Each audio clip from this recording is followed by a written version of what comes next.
प्रथम और द्वितीय कार्यकाल में हमेशा किसान, गरीब, मजदूर, वंचित, पीड़ित, दलित, शोषित, जो लेफ्ट आउट्स हैं, जो बिल्कुल अंतिम पायदान पर खड़े लोग हैं, उनके लिए ही कार्यक्रमों की रचना करते हुए कार्यक्रमों की रचना के माध्यम से उनको मुख्य धारा में लाना, उनको उनकी सेवा करना, उनको आगे बढ़ाना, उनको एम्पावरमेंट करना, ताकत देना और वह ताकत के साथ खड़े हो सके, इस बात का सारे नियमों ने और कार्यक्रमों ने और पॉलिसीज ने, प्रोग्राम्स ने इस बात को समर्थन दिया है। आत्मनिर्भर भारत भी जो 20 लाख करोड़ रुपए का पैकेज है, उसको भी हम देखेंगे तो वो हर एक सेक्शन को एड्रेस करता है। आज जब मैं बात करता हूं तो मैं किसान की बात करता हूं, और किसान की बात करता हूं तो आत्मनिर्भर पैकेज में भी 1 लाख करोड़ रुपए सिर्फ किसान के उत्पाद को बढ़ाना, उसका वैल्यू एडिशन करना, उसको मार्केट में सरलीकरण करते हुए उसको सही दाम मिल सके और वो ठीक ढंग से काम कर सके और अपना उत्पाद बढ़ा सके, इसके लिए इसमें इन्वेस्टमेंट्स करना। तो इसी बात को ध्यान में रखते हुए आज अभी इस पार्लियामेंट में 3 किसानों के दृष्टि को ध्यान में रखते हुए बिल्स आए हैं। एक तो कल लोकसभा में चर्चा होकर पारित भी हो गया, एसेंशियल कमोडिटीज एक्ट, उसी तरीके से farmers produce trade and commerce act और farmers empowerment and protection agreement on price assurance. ये तीनों जो बिल्स हैं जो अभी लोकसभा राज्यसभा में चर्चा हो रहे हैं, एसेंशियल कमोडिटी बिल तो कल लोकसभा से पारित हुआ है, अब राज्यसभा में जाएगा। ये तीनों ही बिल बहुत दूरदृष्टि रखते हैं और बहुत दूरदृष्टि रखते हुए इन बिल्स को एक्ट के रूप में हम सब लोग पार्लियामेंट में पास कर रहे हैं। यह किसानों के उत्पाद का, प्रोड्यूस का दाम बहुत तीव्र गति से आगे बढ़ाने वाले ये तीनों ही बिल रहने वाले हैं। और उसी तरीके से निवेश हो एग्रीकल्चर सेक्टर में, कृषि क्षेत्र में निवेश को बढ़ाने में ये तीनों ही बिल बहुत महत्वपूर्ण भी हैं और बहुत लाभकारी भी हैं, कारक हैं। इसको हमको समझना चाहिए। अब मैं अगर बात करूं एसेंशियल फूड कमोडिटीज एक्ट की, 1955 का एक्ट है, 1955 का। उस समय हमारे यहाँ फूड ग्रेन्स की शॉर्टेज थी। 10 मिलियन टन उस समय वीट होता था। आज 10 गुना बढ़ गया है वीट का प्रोडक्शन, 100 मिलियन टन हो गया है। उस समय राइस का प्रोडक्शन जो है अभी 4 गुना बढ़ गया है, उस समय 25 मिलियन टन था, आज 110 मिलियन टन है। उसी तरीके से दालों का लगभग 2.5 गुना बढ़ गया है, 10 मिलियन टन से 25 मिलियन टन हो गया है। तो ये जो बिल आया था वो उस समय था जब शॉर्टेज थी, रेगुलेट करने की जरूरत थी और कोई होर्डिंग ना हो और इसका सही दाम मिल सके, सही समय पर लग सके, इस बात के लिए था। अब इसको डीरेगुलेट करते हुए इसमें कोशिश ये रही है कि एक्स्ट्रा ऑर्डिनरी सर्कमस्टांसेस में, अब एक्स्ट्रा ऑर्डिनरी सर्कमस्टांसेस क्या है? फेमीन है, वॉर है, अकाल आता है, नेचुरल कैलेमिटी होती है। तो इन सब को ध्यान में रखते हुए इस बिल को बनाया गया है, जिसमें ये एक स्मूथनेस आएगी और इसके माध्यम से प्राइवेट सेक्टर भी इन्वेस्ट करेगा, वह भी निवेश करेगा और उसको भी इसमें से एक उत्पाद लेने की इच्छा जाहिर होगी। यह एक इस विषय को हमको ध्यान में रखना चाहिए। उसी तरीके से ये जो farmers produce and trade and commerce का विषय है, इसको भी फार्मर्स को फैसिलिटेट करने का प्रयास है, किसान को सुविधा देने का प्रयास है। सुविधाजनक तरीके से किसान अपने उत्पाद को बेच सके, इसकी व्यवस्था है। और इसका जो मूल है कि अनाज मंडी के थ्रू, अभी क्या है, अनाज मंडी के थ्रू ही बेचा जाता है। यह आपको सुविधा देता है कि अनाज मंडी से बाहर भी आप बेच सकते हैं और आप अपने दाम को तय कर सकते हैं। और इसी तरीके से ये ट्रांसपेरेंट, पारदर्शी व्यवस्था है और किसान कंपेयर कर लेगा कि कहां हमको उचित दाम मिल रहा है, कॉम्पिटिटिव होगा कि हमको वहां इतना दाम मिल रहा है, आप इतने में देंगे तो मैं यहां बेचूंगा। ये कंपटीशन का भी इसमें से विषय आएगा। और इसके साथ साथ इस बिल में यह प्रावधान है कि हम इंफॉर्मेशन ऑफ प्राइसेस देंगे, और इंफॉर्मेशन ऑफ प्राइसेस यानी हम सूचना बताएंगे कि कहां किस जगह पर क्या प्राइस चल रहा है। और इंटेलिजेंस, मार्केट की इंटेलिजेंस यानी आगे चल करके क्या होगा, क्या दाम होगा, क्या दाम होने की संभावनाएं हैं, इसके बारे में भी फ्रेमवर्क डेवलप किया जाएगा जो डिसेमिनेट करके यानी वो लोगों तक पहुंचाने की उसकी व्यवस्था होगी। उसी तरीके से ये जो farmers empowerment protection agreement act है, यह भी हम लोग जानते हैं कि कॉन्ट्रैक्ट फार्मिंग में आपको मालूम है कि किस तरीके से कॉन्ट्रैक्ट फार्मिंग होती थी, और उसमें हमेशा ये खतरा बना रहता है कि जमीन का मालिक बन जाएगा जो स्पॉन्सरर है, जो कि वहां पर कॉन्ट्रैक्ट फार्मिंग के लिए आया है। अब कॉन्ट्रैक्ट फार्मिंग आवश्यक इसलिए भी है कि सब लोग खेती अपने आप नहीं करते हैं, वो किसी से करवाते हैं। तो इसमें मॉडल एग्रीमेंट्स बनाए गए हैं कि मॉडल एग्रीमेंट के माध्यम से रिटन एग्रीमेंट होगा और लिमिटेड पीरियड के लिए लिमिटेड ये एग्रीमेंट होगा। एग्रीमेंट जो होगा वह उत्पाद के, जो उत्पाद होगा उस पर होगा, और यह एग्रीमेंट भी रीजनल भाषा में होगा ताकि किसान पढ़ सके, समझ सके, जान सके।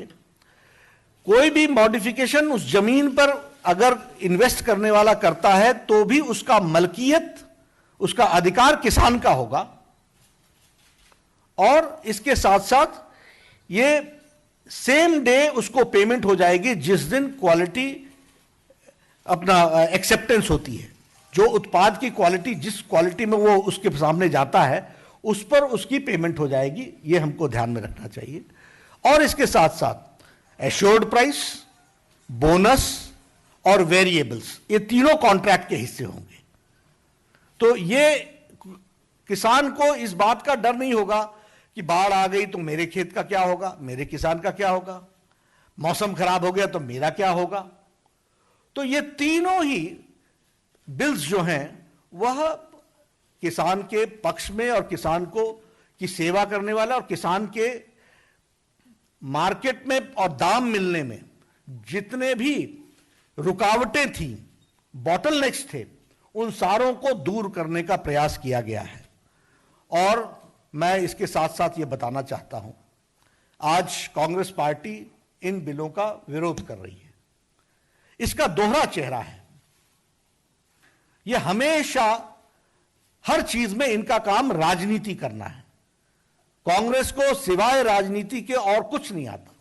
यही कांग्रेस थी जिसने 2013-14 में यूपीए की सरकार में अपनी स्टेट गवर्नमेंट्स को, उस समय कर्नाटक में, असम में, हिमाचल प्रदेश में, हरियाणा में, मेघालय में फूड और वेजिटेबल्स को इसने एपीएमसी से डी नोटिफाई कराया था।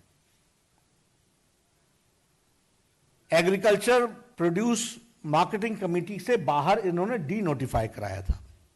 अभी भी कांग्रेस का ये अपने मैनिफेस्टो में, 2019 के मैनिफेस्टो में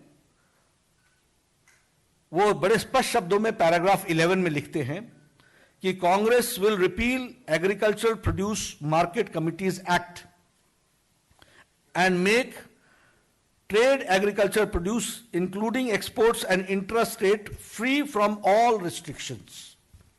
ये देखिए, Congress unleashes wholesale reform fruit and vegetable mandis. ये है, इसकी तारीख है 7 जनवरी 2014, यूपीए की सरकार। फिर लिखती है D listing veggies fruit from APMC act for checking prices. और उसके बाद अपने मैनिफेस्टो में 2019 में लिखती है, Congress will repeal the agriculture produce market committees act and make trade agriculture produce including exports interstate trade free from all restrictions. उसी तरीके से पैराग्राफ 11 में लिखते हैं, 21 में लिखती है, the essential commodity act 1955 belongs to an age of controls. Congress promises to replace the act and enabling law can be invoked only in case of emergencies.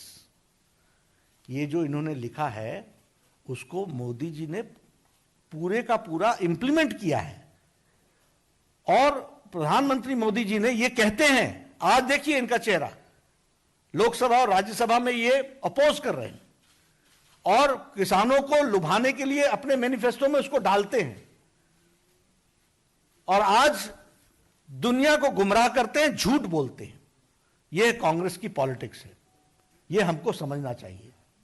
और मैं ये बड़े स्पष्ट शब्दों में कहूंगा कि प्रधानमंत्री मोदी जी किसानों के प्रति समर्पित हैं। ये तीनों ही बिल किसानों को नई आजाद हवा देने का काम कर रहे हैं। इसके बाद किसान को आजादी होगी। आप बताइए आज की स्थिति क्या है कि ये 150 गांव हैं, इसी अनाज मंडी में जा सकते हैं, इसके बाहर जा नहीं सकते। उनको शुल्क दो, उनको लाइसेंस दो और उसके बाद स्टेट का बैरियर नहीं क्रॉस कर सकते, विद इन डिस्ट्रिक्ट नहीं कर सकते। ये किसानों के साथ इस तरह का व्यवहार क्यों? फिर उसी तरीके से कॉन्ट्रैक्ट फार्मिंग का कोई नमूना नहीं है। हमारे पास कॉन्ट्रैक्ट फार्मिंग का मॉडल अब आएगा, रिटन समझौता होगा, समझौता उत्पाद पर होगा, जमीन पर नहीं। तो ये सारी बातें मैं कहूंगा, ऑल दीज 3 बिल्स, ये तीनों बिल बहुत ही क्रांतिकारी बिल हैं, किसानों की जमीनी स्तर पर परिवर्तन लाने वाले हैं और किसानों की तस्वीर बदलेगी। लेकिन कांग्रेस का झूठा चेहरा एक तरफ अपने मैनिफेस्टो में लिखना और जब प्रधानमंत्री मोदी जी सारी चीजों को इंप्लीमेंट कर रहे हैं और किसानों की चिंता कर रहे हैं, तो वह किसानों को बरगलाने के लिए, धोखा देने के लिए, उनको गुमराह करने का काम आज इंडियन नेशनल कांग्रेस कर रहा है, जो बहुत ही दुखद है। लेकिन मोदी जी के नेतृत्व में किसान आगे आएंगे और पार्लियामेंट इसको पास करेगी, उसका इसको लाभ मिलने वाला है।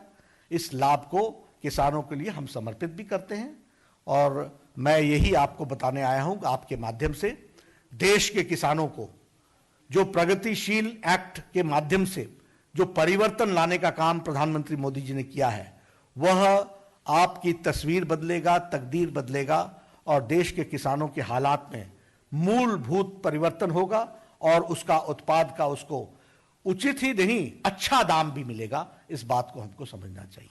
मैं यही बात आपसे करने आया हूं। बहुत बहुत धन्यवाद माननीय Nadda ji. There are 2 points actually. We'll have only questions related. MSP रहेगा, एमएसपी था, एमएसपी है और एमएसपी रहेगा। हम सबको मालूम होना चाहिए कि एमएसपी एपीएमसी के अंदर अनाज मंडी में प्रोक्योरमेंट सेंटर जहां गवर्नमेंट खड़ा करती है वहां एमएसपी मिलता है, तो वो एमएसपी मिलेगा। लेकिन जो अनाज मंडी में जाना नहीं चाहता, फ्री ट्रेड करना चाहता है और वह किसी को कहीं भी अपना सामान बेचना चाहता है, वहां उसको और एमएसपी में वो तभी जाएगा जब उस एमएसपी से बाहर वो तभी जाएगा जब उसको यह ध्यान में आएगा कि एमएसपी से ज्यादा हमको दाम मिल रहा है। देखिए, पहला विषय जो आपका कॉन्ट्रैक्ट फार्मिंग का है, आप समझ लीजिए आज जमीन का पूरा यूटिलाइजेशन क्यों नहीं हो रहा है। मैं नौकरी करता हूं दिल्ली में, मेरी जमीन है, 2 बीघा जमीन है। अब मैं किसी को दे दूं और फिर वहां पर या किसी को कॉन्ट्रैक्ट दे दूं, कोई दिक्कत आ जाए, जमीन पर कब्जा हो जाए, इसमें समझौता होगा ही सिर्फ उत्पाद पर, जमीन पर समझौता होगा ही नहीं। ये जो इसका कॉन्ट्रैक्ट है, कॉन्ट्रैक्ट उत्पाद पर होगा और जमीन सदा सदा किसान की होगी, उसको कोई भी नहीं ले सकता। दूसरा, इसके लिए कंसिलिएशन कमिटी बनी है। कोई भी डिस्प्यूट होता है स्पॉन्सरर में, यानी जो इन्वेस्ट करता है वो, और किसान में, तो उसमें रिप्रेजेंटेटिव होंगे और स्थानीय स्तर पर होंगे। किसान होगा, उसका भी आदमी होगा और उसके साथ साथ सरकार का भी आदमी होगा और वो कंसिलिएशन करेंगे। उस कंसिलिएशन के बाद एसडीएम इंटरवीन करेगा। इसलिए किसी की भी जमीन जाने का सवाल नहीं होता, रोल मॉडल बनाया जाएगा। मॉडल कॉन्ट्रैक्ट कैसे होता है, और उस मॉडल कॉन्ट्रैक्ट में दाम की व्यवस्था, एश्योर्ड प्राइस, बोनस, और बोनस के साथ साथ वेरिएबल्स, इस पर भी कॉन्ट्रैक्ट होगा। पेमेंट भी उसी समय हो जाएगा जिस समय आपका वो क्वालिटी एक्सेप्टेंस होता है। तो इसमें आप ध्यान में रखिए कि किसान की जमीन किसान के पास रहेगी, वो किसी भी हालत में नहीं जाएगी। और इसमें यह भी व्यवस्था की गई है कि मान लीजिए कि आपने बटैये पर दिया है, तो बटैये की भी व्यवस्था उसमें की जाएगी, उस कॉन्ट्रैक्ट में की जाएगी, ताकि ऐसा ना हो कि अब आपने कॉन्ट्रैक्ट कर लिया इसलिए बटैया आ नहीं सकता है, नहीं, बटैया भी आएगा। तो ये बहुत डिटेल सोच करके व्यवस्था की गई है, और ये सारी व्यवस्थाएं सरकार के लिए, मंडी के लिए, व्यापारी के लिए नहीं, ये किसान के लिए की गई है। इसको हमको समझना चाहिए। इसमें किसान फोकस में है, किसान को की चिंता करते हुए इसको किया गया है। आपने दूसरी बात कही, हमारी अकाली दल से बातचीत हो रही है, उनके कंसर्न्स रहे थे, उनको हम लोगों ने एड्रेस किया है। प्रोड्यूस मार्केटिंग कमेटी एक्ट चलता रहेगा, उसमें वो व्यवस्था बदस्तूर बरकरार रहेगी, एमएसपी भी रहेगी। लेकिन किसान बंध जाए एक एपीएमसी, अभी क्या है कि supposing I reside in area, एक इलाके में हम रहते हैं, उसके जो 150 गांव हैं वो उस अनाज मंडी से जुड़े हुए हैं, और उनको अपना अनाज उसी में देना पड़ता है। आज डिजिटल दुनिया आ गई है, हम इंटेलिजेंस भी दे रहे हैं आपको, हम आपको इंफॉर्मेशन भी दे रहे हैं, आपको पता चलता है कि भाई नहीं, यहां नहीं, नोएडा में ज्यादा अच्छा दाम मिल रहा है, तो आप नोएडा चले जाएंगे, आपको उसकी छूट है। तो हम सरलीकरण कर रहे हैं, किसान को छूट दे रहे हैं, ऑप्शन दे रहे हैं। ऐसा है कि मूल एक्ट में ही एमएसपी का जिक्र नहीं है। MSP is through an executive order, और एमएसपी में जाएगा कौन?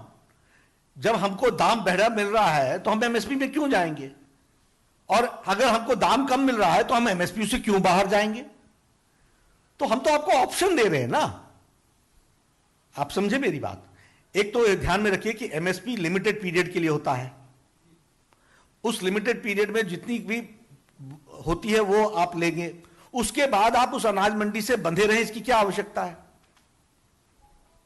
और मेरे पास एक उत्पाद है, उसका 10 रुपए दाम है, एमएसपी हमको 10 रुपए दे रही है, हमको दूसरी जगह 12 रुपए दे रही है, तो हम कहां जाएंगे आप बताइए? बिल्कुल नहीं। स्टोरेज आने से किसान को ही पेमेंट मिलनी है, और जिस दाम पर वो बेचेंगे उसी दाम पर किसान को दिया जाएगा। यही तो इसमें इसकी खूबी है कि स्टोरेज आने से किसान, आज क्या होता है मंडी में, हड़बड़ी होती है कि जी आपका अब नहीं बिका जी, अब तो बड़ा मुश्किल हो गया, यही होता है ना। लेकिन यहां पर आपको ज्यादा फैसिलिटी मिलेगी, ताकि जब आपको सही दाम मिल सके तो आप बेच सकेंगे। We'll take a last question from Paulomi's last question. तो वो जो आरती में, जो एपीएमसी में जाएगा अनाज, उस पर टैक्स लगेगा, जो उससे बाहर जाएगा उस पर नहीं लगेगा। कर रहे हैं उनको इन सारी चीजों के बारे में जानकारियां भी दे रहे हैं, बता भी रहे हैं, उनके साथ चर्चा भी हुई है, और अभी से नहीं, लगातार चर्चा हुई है। लेकिन ये सारी चीजों की चर्चाएं पहले हो चुकी हैं, और इन चर्चाओं के माध्यम से ही हम आगे बढ़े हैं, और हम आगे बढ़ेंगे। Thank you so much. Thank you, sir. Sir, देखिए, he has an important meeting to attend to. एक बहुत महत्वपूर्ण बैठक भी है. Thank you so much. Thank you so much. Thank you, अध्यक्ष जी. Thank you, everyone. मेरा निवेदन है कि कांग्रेस का दोहरा चरित्र, इसको जरूर उजागर कीजिए। Thank you so much.